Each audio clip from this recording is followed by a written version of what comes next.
No, sir. The clay contract has not been signed. Well, why not? Oh, God, don't you go blaming this. You've had 2 days to fix it. Mr. Granger, the agent, never came back, sir. Well, then why haven't you tried to contact him? Hey, oh, look, this can all wait. That contract can't. Wouldn't have to tell Tupman that. Truth is, sir, I did hear that the contract had been placed elsewhere. Nonsense, we won it. Even so, sir. Who did you hear it had been given to then? Lady Fogarty, your sister, sir. My sister? Given to my sister? Oh, my God, if I... Oh. Sir, Mr. Needham. From now on, it's milk and fish for him. No, thank you very much. James. There's naught wrong with me. Except for an ulcer in your stomach, which will only get worse unless you live more calmly and worry less. Indigestion, that's what it is. I know the cure for that. First ship out and I'll be on her. What you need is rest, man. Look, I can't afford to be idle. Business isn't that good. It's thriving, James, and you know it. He's just moved his office into new and bigger premises. You could even less afford to be bedridden, sir. Think on that. I shall call again early next week. Well, do so by all means. Of course, I can't guarantee to be here. If that ulcer were to happen to burst while you were aboard ship, Mr. O'Needin, I couldn't guarantee you'd ever come home again, either.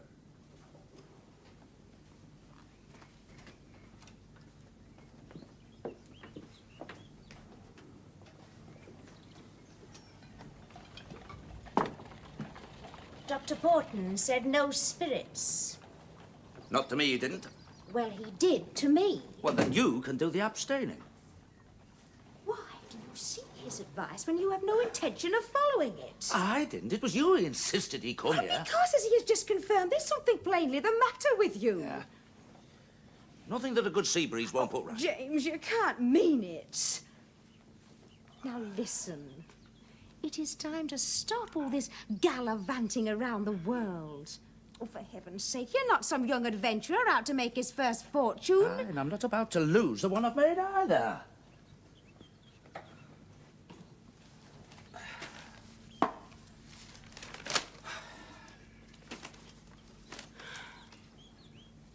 I was talking to Dr. Porton about my Dr. plans. Porton, Dr. Porton, let's not hear any more about my plans for a children's home. He's agreed to advise me. Well, let's hope he's of more use to you than he was to me. Sarah, you're home. We thought to surprise Well, you. you have. Now, when did you return? Yesterday. Oh, you must have so much to tell us. Elizabeth, please, both of you, come sit down. Well, how are you, James? Come to gloat, have you? Over what? That contract was mine. What contract?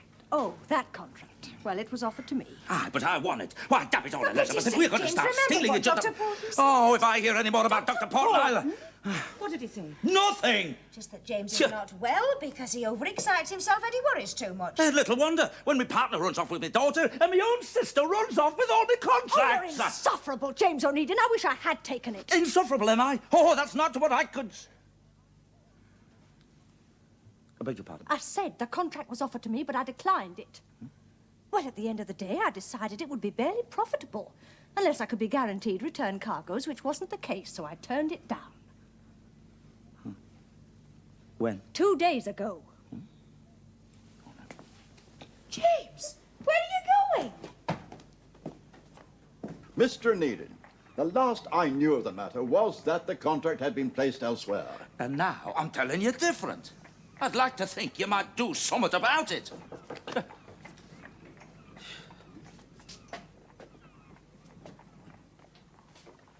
The Honourable Viscount Marston is here, sir. Is he convenient? Better show him in. You come this way, sir. Viscount Marston, sir. O'Needin. Good afternoon. Not caught you at an inopportune moment, I hope. Well, take a seat. Oh, What can I do for you? Oh. I'm told that a vessel of yours sailed recently with a passenger on board. Man by the name of Bullen. Might well have done. I'd like to know. Why? Well, there are matters outstanding between Mr. Bullen and I which make me anxious to trace him.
Lock!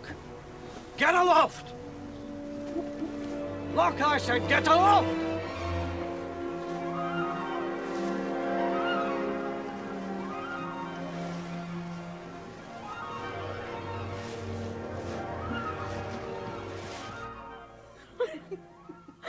It sounds exhausting to me. And they were we thinking you'd gone for a rest. I had no idea your cousins were such gabagons.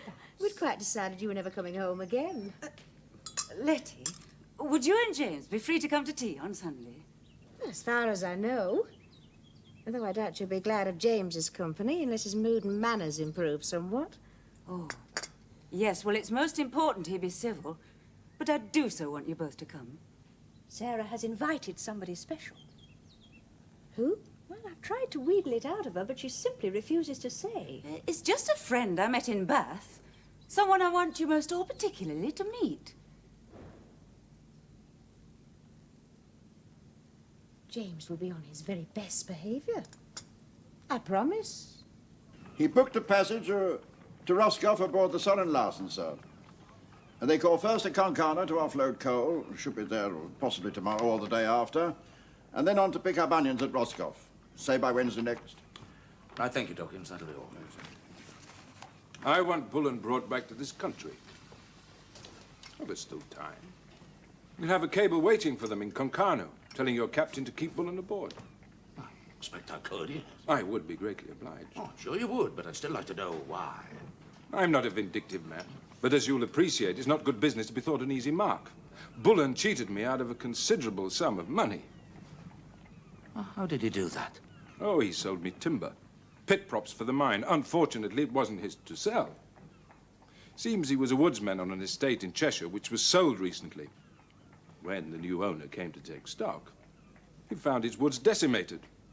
He accused me of buying stolen property, and as a result, I've had to pay for those pit props twice. Well, if you pay for his return passage plus a sum for our trouble. Hardly. Well, then I don't see how I can help you.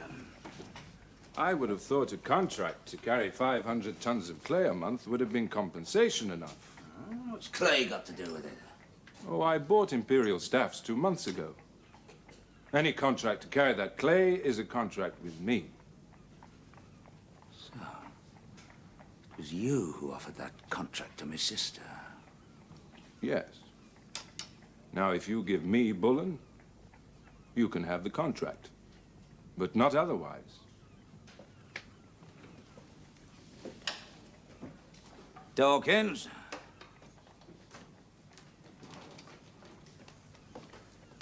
Yes, sir?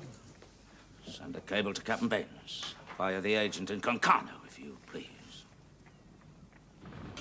It's not uncommon to run into squalls in these parts. With a bit of luck, it might have blown itself out by morning. Don't bother me. Don't know why. Maybe something to do with always being up trees as a lad. Move about a lot in the wind, do trees. What takes you to France, Mr. Bullen? Never been there. Never been anywhere. I've heard it's hot in the south. Just adventure then, is it? Aye. I thought, go somewhere where easy to get back from, till I knew if I were man for it.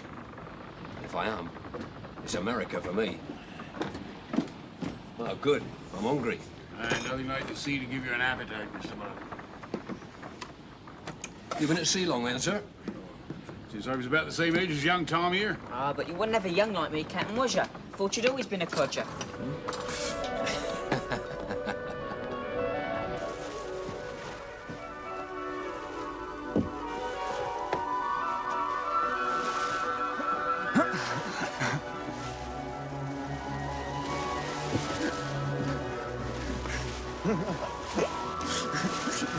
Well, come and help us then instead of just gawping.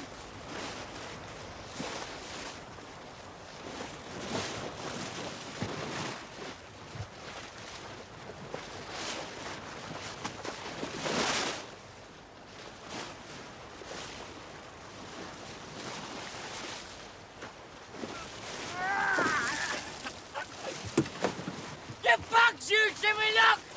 You Nancy Lee!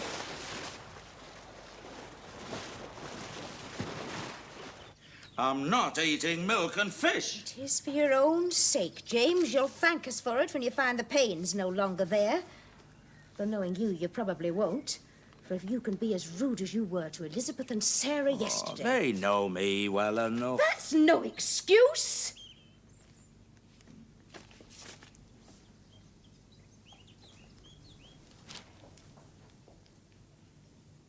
Anyway, I hope you're going to be in a better mood on Sunday.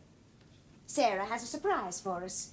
There's someone she wants us all to meet, and if that means what I think it does, we don't want you making an exhibition of yourself. Letty, if there was a ducking stool handy, I'd put you in it.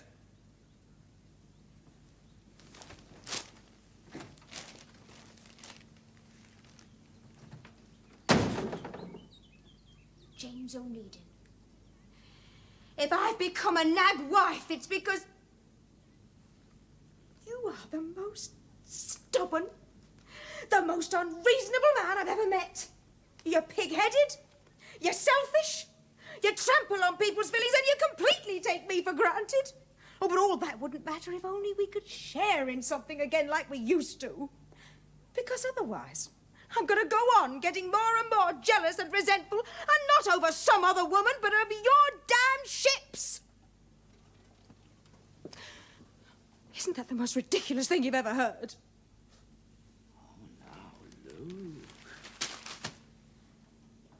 Look, if I seem unreasonable, it's because I've got Charlotte on my mind. I know, and I'm sorry. No, I'm sorry. Shouldn't complain. Least of all to you, Letty God. I'd almost forgotten I was ever called that. Well, I hadn't. Puts me in mind you didn't have to take me. I should be grateful. James. No, from now on I shall reform. Milk and fish, let it be. Anything you say. Come Sunday, I shall be as proper as you've ever seen me.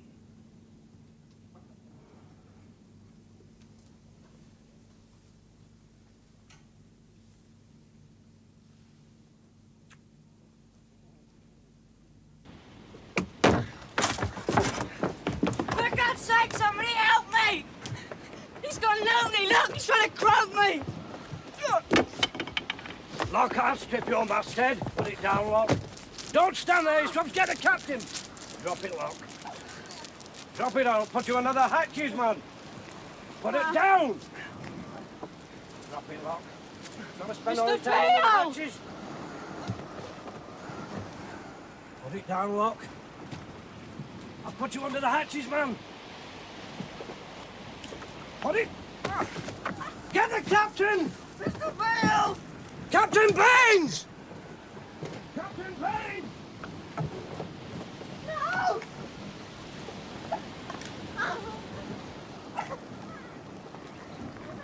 He's gone mad! No!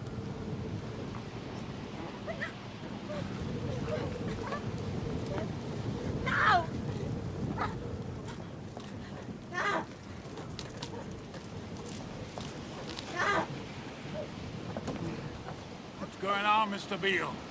It's locked, sir. He's going to kill the lad. Been acting funny ever since we sailed. Reckon maybe he's black peppered. He's got off his head with it. Why the devil haven't you reported this before?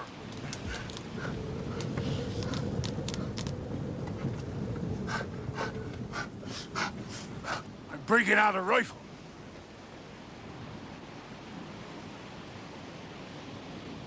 He'll be too late. Don't go, sir. The man's gone loony. Stop him, Gov, please!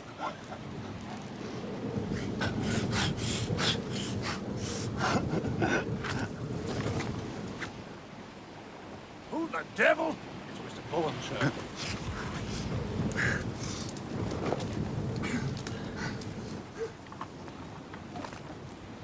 Get out of the way, Mr. Bullen! Get away or I can't shoot!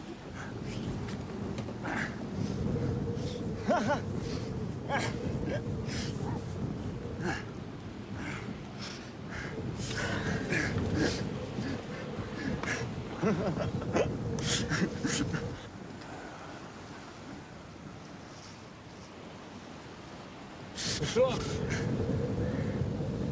That knife of yours looks good and keen. Let's have a look.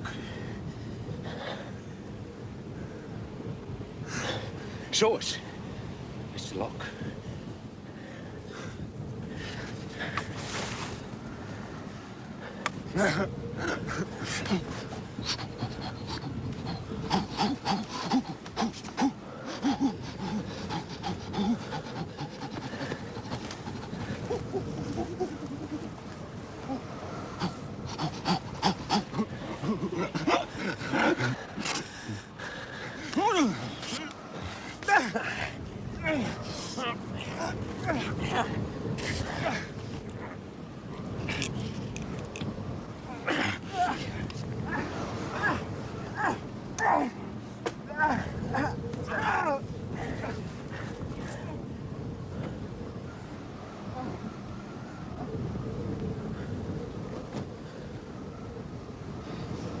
Let's go down now.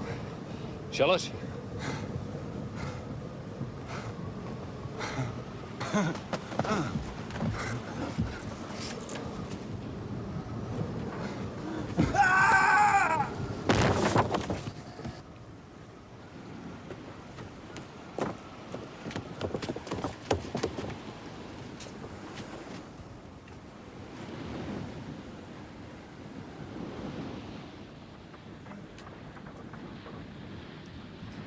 He said I put a dead rat in his grub. Well, did you? Oh, sir. Well, then why'd he say it? Bad blood between you, was there? Well, what does that mean? Yes or no? Well, he got it in for me, hadn't he? Why? Because he was mad. Hey. All right. The man were mad. Hey. He must have been. There's one thing, though. Not many landlubbers could have shimmed up the mast like you did, Mr. Bullen. You're a born sailor. Told you. Always up trees as a lad. Yeah. I reckon there's something you've got to say to Mr. Bullen, isn't there, eh? Eh? And I hope you know what it is.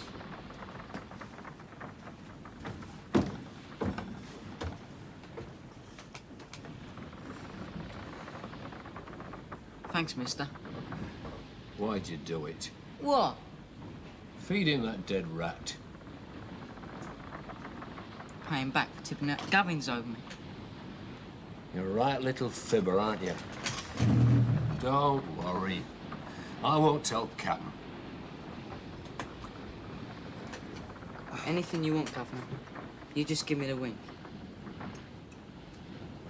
Right. Letty, James, I would like you to meet Captain Arbuthnot Dampier. Captain. How do you do, Mr. O'Needian? It's a privilege to meet you both. Mrs. O'Needian spoke of you often and with great regard. Very charitable of her. So what are you, Navy? Retired, sir. Are you resident in Bath, Captain? No, I I merely happened to be there on a short visit at the same time as Mrs. O'Neidin. The captain extended his visit by several days entirely on my behalf. No more than a day or two, perhaps, but the pleasure was all mine, dear lady, I assure you. James. You know, we'd decided that Sarah was never going to come home again. Then I must apologize for being so So, selfish and keeping her from how's business then, eh, lad? Well enough. Attentive and generous companion, you couldn't. Shall I pour you one, Uncle?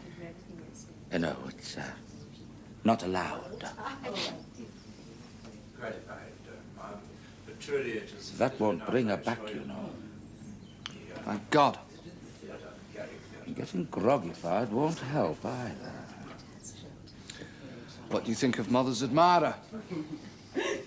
Is that what he is? Oh, yes. The notion of becoming my stepfather. What's You more. are too modest, Captain. Please come and sit down. She even encourages him. James, come and tell the captain all about your fleet. Sure, we should all be much more interested to hear of Captain Dampier's own adventures. Captain Dampier commanded a frigate, James. How many guns? 45 on my last command. Oh, a tidy size. Only regret is never had occasion to fire in anger. Oh, but you did see action. Oh, yes, dear lady, I thank God for it. Crimea? You have it, sir. Sevastopol and Azov. Proud to be able to say I was there. When did you resign your commission, Captain? Only last year, ma'am. I had the good fortune to be left a small estate by an uncle. It tempted me to forget my notions of duty, and I fear I succumbed. Oh, I'm sure that no one here regards that as anything but a just reward. Oh, Ma'am.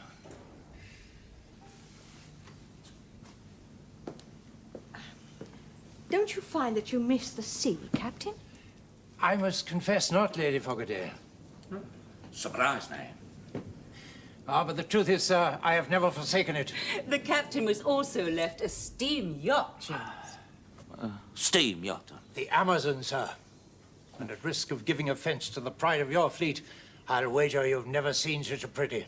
Oh, where's she moored? Not 6 miles from where we are now. Oh, wouldn't mind having a little look round us sometime, eh? Then perhaps I might make a suggestion. Saturday next, I'd be more than honored if you'd all be my guests aboard the Amazon. Show you her paces. Oh, yes. Well, that's what everybody else wants. Oh, we wouldn't dream of disappointing you, James. That's why she invited him home. For us to meet him.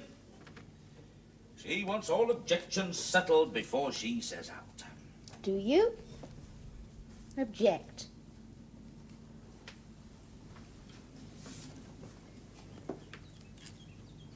Samuel does. Oh, poor Samuel. Yes, well, I can quite see why he might. Feels a sight too damn sorry for himself, that lad. Thought he had more backbone. Well, it's your daughter that brought him so much unhappiness. Ah, and I'll get her back for him. Has that ever occurred to you that it might not solve anything? Well, what else should I do then, eh? Anyway, I think Captain Dampier a very pleasant man. Aye, well, at least he's got an estate. Can't be after her money. That's all that worried me.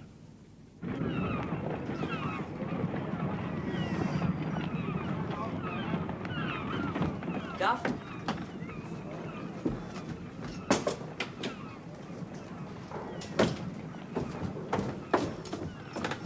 You looking for me? You see Mr. Bullen? He's gone ashore to post a letter. Said to tell you he'd be right back. Well, I'll go and wait for him on deck. Hey, any cables for us? Well?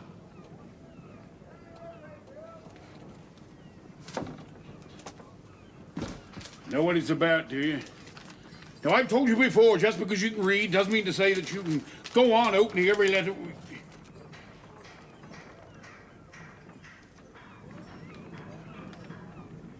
Wanted for thieving. What are you going to do, Gov? There's nothing I can do. I just do what I'm told. But he saved my life. Please, Captain, do not press me. But, dear lady, surely I'm not saying anything that has not already been expressed between us. Perhaps in other ways, but plain enough. I know, I know. And are you saying your feelings to me have changed, Mom? No. No, not at all. Well, then. Oh, I have no great gift of words, dear lady.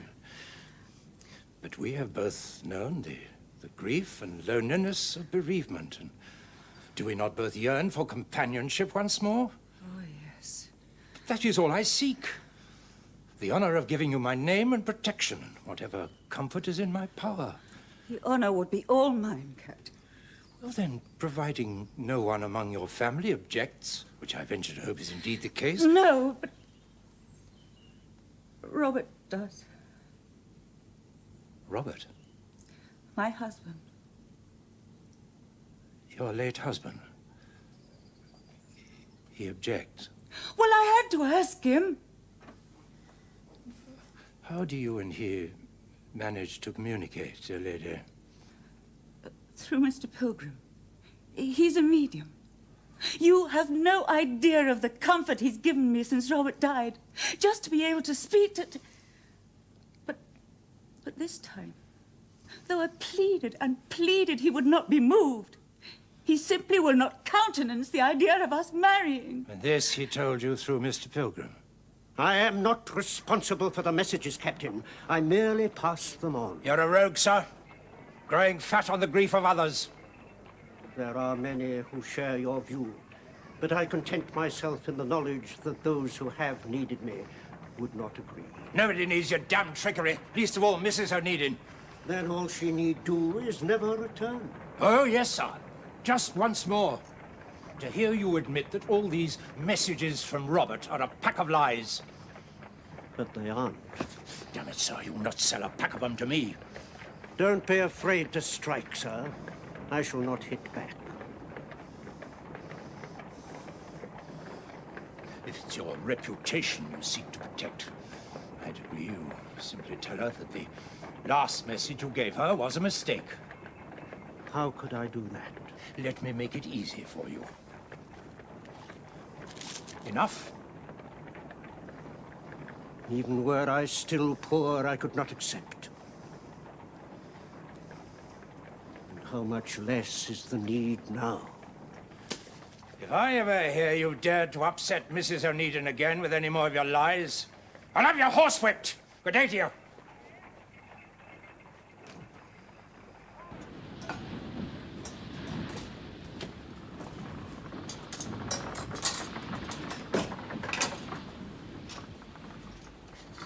Not seen much of you since we left Concarno. Well, I've been busy, haven't I? Oh. Well, when is due in Roscoff? Tomorrow. If I were you, I'd go over the side as soon as we're close to land. You mean swim? Why? Because the old man got a cable about you, didn't he? Hey? That's biscuits, some water, and 2 shillings off your pay, lad. Captain Baines will never break the what? Here. What's going on? He's gonna jug you. I'm afraid that from tonight I have to confine you to your cabin, Mr. Bullen. Why? I have orders to take you back to England again. What for? Thieving. Thank you. I hope you don't object. I hope you don't object to my intruding in your home. For some reason, having failed with China clay, it's become important for me to find a new means of tempting you. Isn't our coal and steel agreement enough? Not when there are so many ways. There must be so many ways that you and I could be beneficial to one another. I hope there are. They call this the age of the Iron Men. You are the first Iron Woman I've known.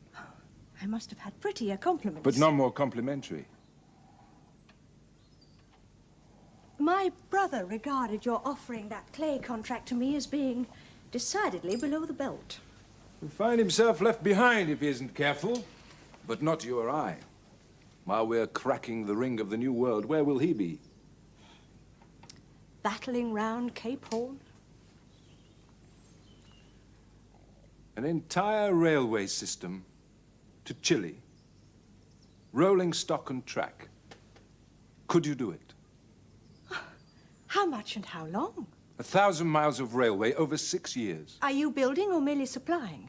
I asked to know simply whether that's your own estimate or someone else's. Oh, building. Blasting, spanning, carving, right through the Andes. You shall have our tender just as soon as Mr. Dunwoody has comprehensive details.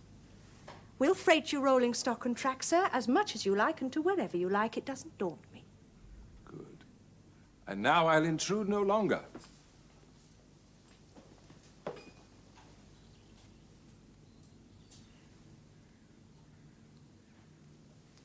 Oh, do you hunt, Lady Fogarty? I know how well you ride. But do you hunt? Why? I have an invitation to ride with the Pendlevale meet this weekend. We should stay at Clitheroe Castle. We, sir? Were you to do me the honor of being my guest? Thank you, but no. I'm not over fond of hunting fox, and besides, I think perhaps I've been tempted enough for one day.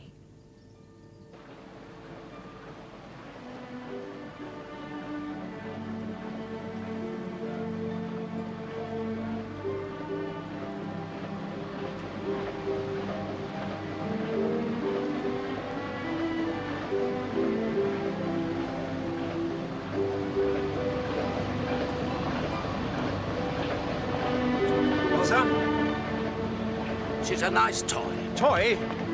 She'll hold her course in any seaway, sir. Turn on her sixpence if required. She's the joy of my life. You certainly keep her in good shape. I'll give you that. Wouldn't you, sir? Wouldn't you?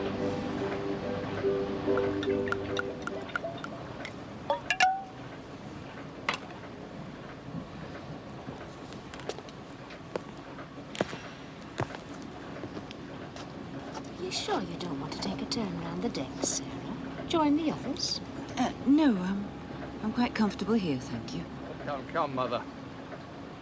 I'm sure he's wondering why you aren't hanging on his arm. My future stepfather? Samuel. Well, really, Aunt Letty, it's all so preposterous. I'm not sure it's any of your business. Though it is, of course, Uncle James's, or yours, and Aunt Elizabeth's. Whereas I'm only her son. After all, it's only the memory of my father she's insulting. How Samuel, dare don't. you? Just because your own happiness has been spoiled doesn't mean your mother mustn't be happy. Or are you so selfish that's what you want? And don't you think you've had enough of that? No, not yet. Not if I'm to stomach that strutting buffoon out there all day. Well, James said I shouldn't feel sorry for you. And today I've stopped.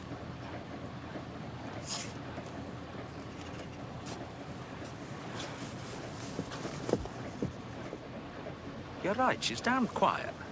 For a steamer. Ah, you've noticed it. When I show you the engines, you'll see the reason why. I've had them converted to triple expansion. Should have cost a bit. Worth every penny. More speed for less consumption. And one less stoker to pay. And less coaling stops. Exactly. So, what else have you had done? Complete refit, stem to stern. You must see the galley. You ladies particularly. James, I think you ought to talk to Samuel. He's become quite impossible, and Sarah's very upset. Forgive me, Mum. I know I should not interfere, but I think we should not blame the young man entirely. Your sister-in-law has been distressed for several days. I was hoping not to have to burden any of you, but it has to do with a man named Pilgrim. Frightened. Is that it? Frightened that if my sister-in-law gets married again, you might lose her patronage, eh? Well, you've done very well, thanks to her, haven't you? I don't expect you to believe this, Mr. Onedin, but over the past year or two, as my situation has become, shall we say, more comfortable, thanks certainly in part to Mrs. Onedin, I have actually felt my powers diminishing. And no money can compensate for that. Oh, you mean you can't make contact anymore, huh? not always. What happened the last time Mrs. O'Needin came to you then, eh? That day I experienced no difficulty. Your brother was quite adamant that she should have nothing more to do with the captain. Well, now, listen here, Pilgrim. I don't care whether these messages that you give to these folks are genuine or not. I don't even care if my brother, if he is up there, approves of my sister-in-law's behavior or not, because it's nothing to do with him. He's there and she's here. And if she wants to get married again, I think he ought to have the good grace to let her get on with it. But he loves her. Whatever he says is only for her good. Oh, how do you know then, eh? How do you know that he's not doing it out of spitefulness? Jealousy. Because he is in a state of grace. Oh. Tell me, Pilgrim, do you never make contact with bad spirits? He's your brother, sir. Aye, and when he was alive, he was a stubborn, cantankerous, overblown fool. Now, why should I think that he's any different now? You think on that. Meantime, I'm going to ask you, very reasonably, not to give any more advice to my sister-in-law from Robert. I'm not sure that I can. Because if you do, I'm going to lay so many charges of fraud against you, you'll be in prison for the next 20 years. Ask Brother Robert what he thinks about that. You mean it's all agreed? Oh, I am so pleased. It's wonderful news. Oh, the best. When is it to be? Oh, well, we have no actual date as yet, though we had thought of my birthday. Oh, I think that's a lovely idea. So no sooner does Sarah move in than I am to lose her again. Well, I just thank the Lord that happiness comes to those who deserve it. Oh, I wish I thought I did. Oh, more than most. And now that there are no more obstacles in the way, you must just enjoy it.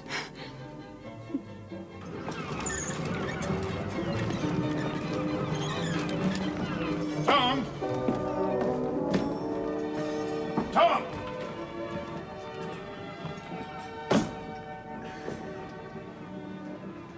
Damn him! God. With the help of young Tom, they've both skipped it.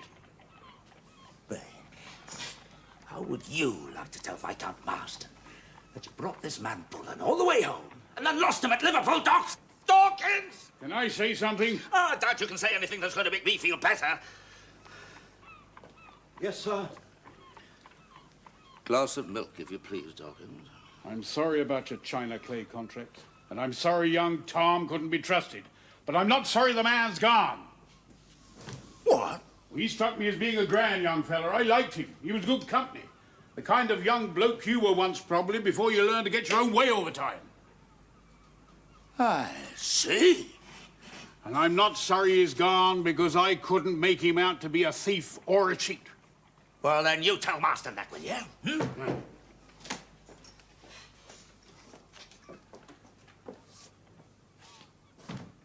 What you got?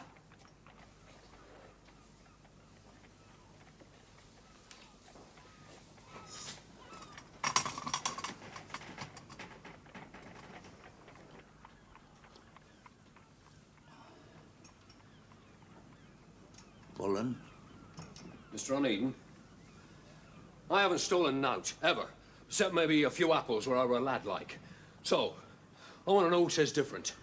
Because they're lying. Take a seat, will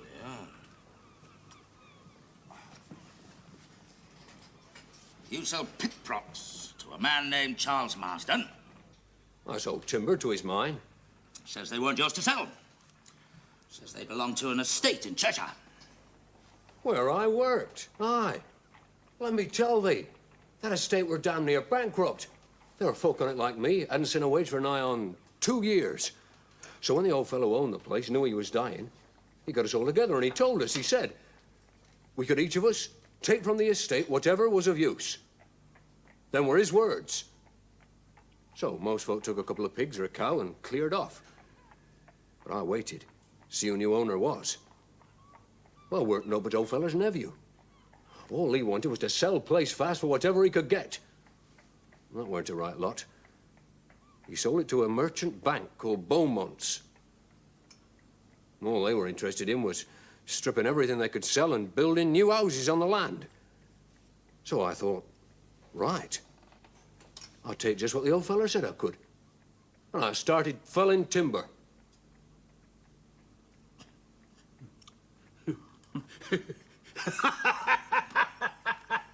That's the cheekiest story I've ever heard.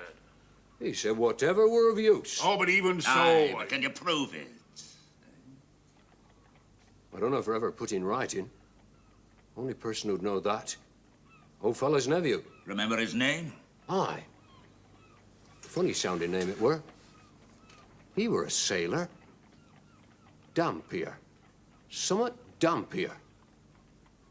Captain Arbuthnot Dampier. That's him. Oh, it's lovely. But surely, if it belonged to your wife, you don't want I me should be honored, ma'am. Oh, it's lovely. It's beautiful. Elizabeth, look at this lovely ring. Hello, Jane. Sarah, it's my turn to do the flowers in church this Sunday, and the garden's looking rather bare. I wonder, could you come and advise me? Oh, do you mind? Not in the least.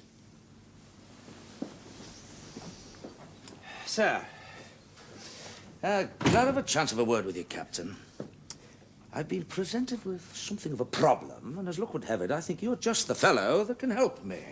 Any way I can. Aye, well, do you happen to know if your uncle, the one that owned the estate, made provisions for his estate workers? Well, there was nothing in the will to that effect. Oh, pity. Although they were paid off in some way. Yes, now I recall, I remember hearing mention of some kind of unwritten understanding, whatever that might mean. Unwritten understanding. Good. Well, you solved my problem. I'm obliged. I wish problems could always be resolved that easily. Aye. Tell me, did I hear right that your uncle's estate was practically bankrupt? Well, not exactly bankrupt, no. But close enough. And that when you sold it, you didn't get much of a price? The one does follow the other. You've spent quite a lot on that yacht of yours. How much is left? A little.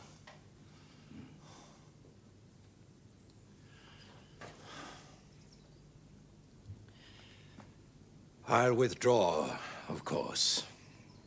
Aye. I am genuinely very fond of your sister-in-law. I would have cared for her greatly. But that wasn't your first consideration. No, the Amazon, she's... expensive to run. My sister-in-law's a wealthy woman. Just so.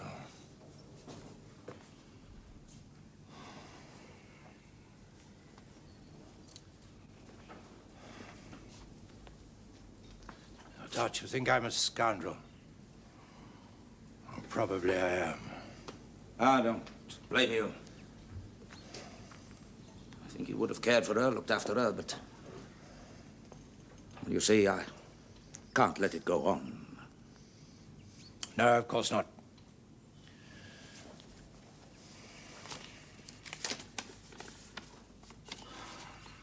One from me. One from Lady Fogarty. Should help you keep the Amazon afloat a little longer. I couldn't possibly accept them, sir. Of course you can. You take them and your yacht. A long, long way away.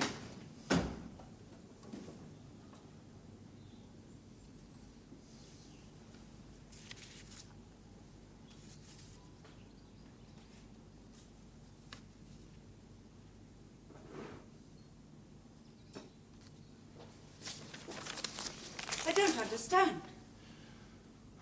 Dear lady, What has James been saying to you? the truth, ma'am, What truth? that I have deceived you wickedly. No, you haven't. It was your fortune, dear lady. I don't believe that. It's true. But not the whole truth. You would never have stood so high in my affection as the bird. But I knew that. I needed your money, Mum. Don't you see? To keep her afloat. But that wasn't all of it. It was, it was. I'm sorry. I don't believe you. I think you must. No. No, I cannot. I will not. No. Let me go. Let me go, dear lady, please. Let me go. What will I do? Without you, what will I do? Perhaps make your peace with Mr. Pilgrim. Put your trust in Robert. It seems there is no doubt he is watching over you.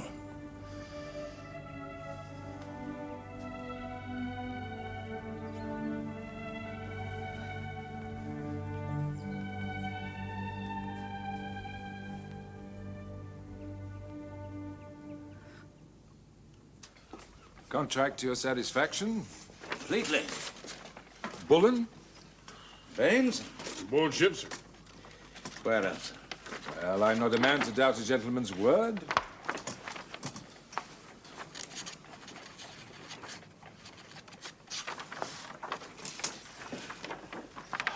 Right. Take good care of that, will you, Dawkins? Of course, sir. And now, Captain Baines, shall you lead me to Bullen? It can't be done, sir. Why not? He's in mid-Atlantic by now. We never specified which ship. Did we, Baines? No, sir. Bound for America by now, I should think. That's right, sir. That contract's cost you dear, Onedin. You'll never get another one from me. Your preference being steam, I never thought we would.